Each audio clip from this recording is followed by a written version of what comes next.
श्री केदारनाथ धाम हिंदू धर्म की पवित्र तीर्थ नगरी हिमालय की गोद में मंदाकिनी और सरस्वती के संगम पर स्थित है।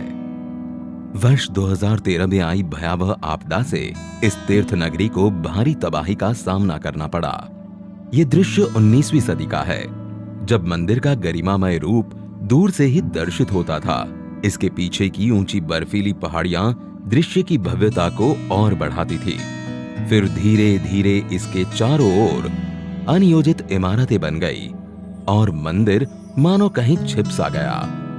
वर्ष 2017 में माननीय प्रधानमंत्री जी स्वयं श्री केदारनाथ धाम आए एवं धाम के आध्यात्मिक गौरव और दिव्य स्वरूप को पुनः स्थापित करने के लिए श्री केदारनाथ धाम पुनर्निर्माण योजना की परिकल्पना की। यहाँ की रुचि प्रकृति प्रवृत्ति के अनुसार ही इसका पुनर्निर्माण किया जाए। उसमें आधुनिकता होगी, लेकिन उसकी आत्मा वही होगी जो सदियों से केदार की धरती ने अपने भीतर संजोए रखा हुआ है। ऐसा पुनर्निर्माण करने की दिशा में इसका काम होगा। इस परिकल्पना के आधार पर सभी हितधारकों की भागीदारी से पर्यावरणीय संतुलन बनाते हुए एक महायोजना तैयार की गई थी। गौरीकुंड से 16 किलोमीटर दूर पैदल मार्ग पर स्थित धाम में इस पैमाने की परियोजना को क्रियान्वित करना, इसके लिए निर्माण सामग्री जुटाना, दुश्वार मौसम और विषम भौगोलिक परिस्थितियों के बीच एक बड़ी चुनौती थी। मंदिर तक पहुंच मार्ग का निर्माण पहले कार्य के रूप में लिया गया। आपदा से पहले मंदिर परिसर में 10 फीट संकरे गलियारे में स्थित कई भवन क्षतिग्रस्त हो गए थे और 30,000 टन मलबा चारों ओर फैल गया था। इस मलबे को 840 फीट सीढ़ीदार मंदिर गलियारे के रूप में विकसित किया गया। इसका निर्माण क्षेत्रीय कारीगरों द्वारा 20,000 स्थानीय उपलब्ध पत्थरों का उपयोग करके किया गया। 2 नदियों के संगम पर स्थित इस 104 फीट व्यास वाले आगमन प्लाजा का निर्माण वृत्ताकार रूप में 51,000 स्थानीय पत्थरों का उपयोग करके किया गया है। वहीं मंदिर प्लाजा का निर्माण 4,340 वर्ग मीटर क्षेत्र में 15,200 स्थानीय पत्थरों से किया गया है।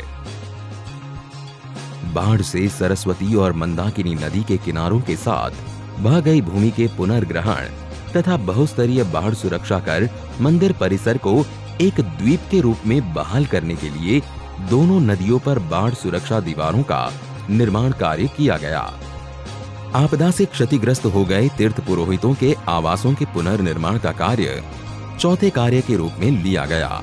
चरणबद्ध तरीके से तीर्थ पुरोहितों के घरों का निर्माण स्थानीय पत्थर, लकड़ी और ढलवां छत उपयोग कर स्थानीय स्थापत्य शैली द्वारा किया जा रहा है। 5वें कार्य के रूप में आपदा से क्षतिग्रस्त श्री आदि गुरु शंकराचार्य समाधि के पुनर्निर्माण को लिया गया। ऐसा भव्य दिव्य आदि शंकर का वो स्थान बने, उनका समाधि स्थल बने, और वो भी ऐसे बने कि आदि शंकर का स्थान केदार से थोड़ा सा भी अलग हुआ ऐसा अनुभव न करे। समाधि तक पहुंचने के लिए ये भूमिगत रचना, जिसमें स्मारकीय दीवारों के बीच चलकर जाना तीर्थयात्रियों को एक अनूठी यात्रा का अनुभव प्रदान करता है।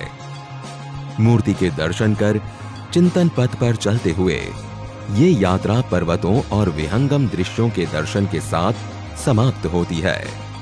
इन 5 कार्यों का लोकार्पण आज किया जा रहा है।